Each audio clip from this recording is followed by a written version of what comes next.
दोस्तों 27 सितंबर 2022 यानी कल रात ही एसआईएस लिमिटेड ने अपने बायबैक की टाइमलाइंस, अपने बायबैक के एंटाइटलमेंट रेशियो और अदर इंपॉर्टेंट डिटेल्स को रिलीज कर दिया है। तो चलिए हम लोग अब इन डिटेल्स के बारे में जानते हैं। दोस्तों इस बायबैक पर मैंने पहले भी वीडियो बनाया हुआ है, आप आई बटन को क्लिक कर उस वीडियो को जरूर देखें ताकि आपको इस बायबैक की पूरी जानकारी मिल सके। इस बायबैक में company 14,54,545 fully paid up equity shares की बायबैक करेगी और ये equity share total equity shares का 0.99% है। इस बायबैक का प्राइस 550 रुपये पर इक्विटी शेयर रखा गया है। अगर हम लोग इस बायबैक के प्राइस मतलब 550 रुपये को इस बायबैक के इंटीमेशन के डेट के क्लोजिंग प्राइस से कंपेयर करें तो ये 23% के प्रीमियम पर था।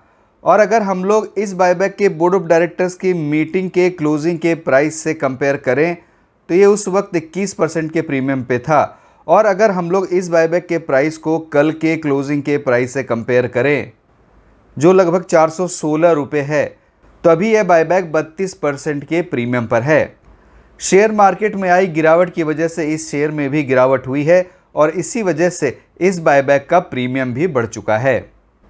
ये कंपनी 1985 में security and intelligence services private limited के नाम से रजिस्टर्ड हुई और 1993 में इस कंपनी को पब्लिक लिमिटेड में कन्वर्ट कर इसका नाम security and intelligence services limited कर दिया गया और फिर 2021 में इस कंपनी का नाम बदलकर एसआईएस लिमिटेड कर दिया गया। हम सभी को पता है कि ये कंपनी प्राइवेट सिक्योरिटी और फैसिलिटी मैनेजमेंट की सर्विसेज प्रोवाइड कराती है। एज ऑन 31 मार्च 2022 इस कंपनी के बाद 374 ब्रांचेस हैं और इस कंपनी में 2,42,681 एम्प्लॉयज़ से भी ज़्यादा एम्प्लॉयड हैं और ये 42,888 से भी ज़्यादा कस्टमर प्रमाइजेज में सर्विसेज दे रही है। और ये तो इस कंपनी के इंडियन ऑपरेशंस की बात हुई। ये कंपनी इंडिया से बाहर भी ऑपरेट करती है, जैसे ऑस्ट्रेलिया, सिंगापुर और न्यूजीलैंड में भी। इस बायबैक का साइज़ 80 करोड़ रुपए का ही है, तो इस बायबैक का साइज़ थोड़ा छोटा है और ये बायबैक टेंडर ऑफर रूट से प्रोपोर्शनेट बेसिस पर किया जा रहा है। बायबैक में दो कैटेगरीज होती हैं, एक है रिजर्व कैटेगरी और दूसरी है जनरल कैटेगरी। रिजर्व कैटेगरी में स्मॉल शेयर होल्डर्स आते हैं और स्मॉल शेयर होल्डर्स के अलावा जितने भी हैं वो जनरल कैटेगरी में आते हैं। स्मॉल शेयर होल्डर वैसे शेयर होल्डर होते हैं जिनकी शेयर की मार्केट वैल्यू रिकॉर्ड डेट पर on closing price basis 2 lakh या 2 लाख से कम की होती है।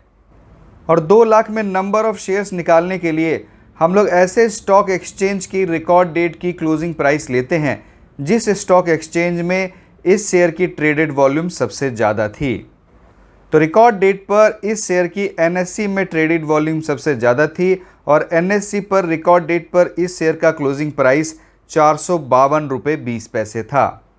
तो ऐसे शेयर होल्डर जिनके पास इस कंपनी के 442 या उससे कम इक्विटी शेयर होंगे वो स्मॉल शेयर होल्डर्स कहलाएंगे और वो रिजर्व कैटेगरी में आएंगे। और ऐसे शेयर होल्डर जिनके पास इस कंपनी के 442 से ज़्यादा इक्विटी शेयर होंगे रिकॉर्ड डेट पर वो जनरल कैटेगरी में आएंगे। अगर हम लोग इसी डेफिनेशन को बेस मान लें तो रिकॉर्ड डेट पर 41,270 स्मॉल शेयर होल्डर्स थे और उनके पास total number of equity shares 18,84,408 थे, जो आउटस्टैंडिंग इक्विटी शेयर का 1.28% है और जितने इक्विटी शेयर्स की बायबैक करनी है उसका ये 129.55% है। स्मॉल शेयर होल्डर्स के लिए जितने शेयर्स की बायबैक करनी है उसका 15% मतलब 14,54,545 का 15% यानी कि 2,18,182 इक्विटी शेयर्स रिजर्व रहेंगे। तो स्मॉल शेयर होल्डर्स के लिए 2,18,182 इक्विटी शेयर्स रिजर्व रहेंगे और ये रिजर्व कैटेगरी में आएंगे। और जो बाकी बचे हुए 12,36,363 इक्विटी शेयर होंगे वो जनरल कैटेगरी में आएंगे। अगर हम लोग सारे fully paid up outstanding equity share को इस बायबैक के लिए कंसीडर कर लें तो रिजर्व कैटेगरी के लिए जो इंडिकेटिव इंटाइटलमेंट रेशियो बनकर आ रहा है वह है 11:95। तो अगर आप इस बायबैक में रिजर्व कैटेगरी में अपने 95 शेयर्स को टेंडर करेंगे तो उनमें से 11 इक्विटी शेयर्स की बायबैक की जाएगी। और अगर हम लोग इसे परसेंटेज में देखें तो 11.57% के आसपास होता है। और जनरल कैटेगरी का जो इंडिकेटिव इंटाइटलमेंट रेशियो बनकर आ रहा है वो है 2:235। तो अगर आप जनरल कैटेगरी में अपने 235 इक्विटी शेयर्स को टेंडर करते हैं तो उनमें से 2 शेयर की बायबैक की जाएगी। और अगर हम लोग इसे परसेंटेज में देखें तो ये 0.85% होता है। लेकिन दोस्तों ये एक इंडिकेटिव इंटाइटलमेंट रेशियो है। इस बायबैक में आपके कितने शेयर बायबैक किए जाएंगे टोटली डिपेंड करता है इस बायबैक के एक्सेप्टेंस रेशियो पर। अगर इस बायबैक में कम शेयर्स टेंडर किए जाएंगे तो ये एक्सेप्टेंस रेशियो बढ़ जाएगा और ऐसा हो सकता है कि आपके टेंडर किए हुए शेयर में ज़्यादा शेयर्स की भी बायबैक कर ली जाए। इस बायबैक में इंटाइटलमेंट के कंपटीशन में फ्रैक्शनल शेयर्स को कंसीडर नहीं किया जाएगा, उसे इग्नोर कर दिया जाएगा। और अगर रिकॉर्ड डेट पर आपके पास इस कंपनी के 8 या 8 से कम इक्विटी शेयर होंगे तो आपकी इंटाइटलमेंट हो जाएगी 0। लेकिन आप अपने एडिशनल शेयर्स को टेंडर कर सकते हैं और अगर आप अपने एडिशनल शेयर्स को टेंडर करते हैं तो कंपनी आपकी कम से कम 1 शेयर की बायबैक की प्रेफरेंस देगी। अब चलिए मैं आपको अब इस बायबैक की पूरी टाइमलाइन बताता हूं। इस बायबैक की रिकॉर्ड डेट 30 अगस्त 2022 थी। इसका मतलब 30 अगस्त 2022 को आप इस कंपनी के जितने शेयर होल्ड करते थे वही इस बायबैक के लिए एलिजिबल होंगे। ये बायबैक 4 अक्टूबर को ओपन होगा और ये बायबैक 18 अक्टूबर 2022 को क्लोज हो जाएगा। इसका मतलब इस बायबैक में टेंडर करने की लास्ट डेट 18 अक्टूबर 2022 है, तो आप अपने शेयर को 18 अक्टूबर 2022 तक ही टेंडर कर पाएंगे। ये टेंडर करने की लास्ट डेट है। Last date of settlement of bids है 31 अक्टूबर 2022।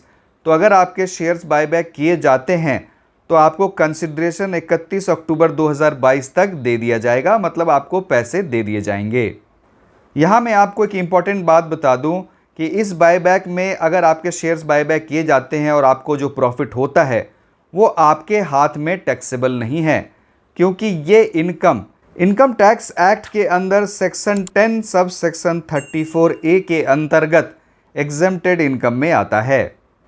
तो आपको बायबैक से जो भी इनकम होगा वो आपके लिए टैक्सेबल नहीं होगा। और कंपनी जितने शेयर्स बायबैक करेगी उसे कंपनी 7 नवंबर 2022 तक एक्सटिंग्विश कर देगी। Link in time India private limited को इस बायबैक के लिए रजिस्ट्रार की तरह अपॉइंट किया गया है और एडलवाइज फाइनेंशियल सर्विसेज लिमिटेड इस बायबैक के मैनेजर हैं। तो दोस्तों मुझे उम्मीद है कि मेरी सरल भाषा में बताई गई सारी बातों को आप पूरी तरह समझ पाए होंगे। तो आप इस वीडियो को लाइक करें, मेरे चैनल को सब्सक्राइब करें, इस वीडियो को अधिक से अधिक लोगों के साथ शेयर भी करें ताकि उन्हें भी इस बात का पता चल सके। बहुत बहुत धन्यवाद।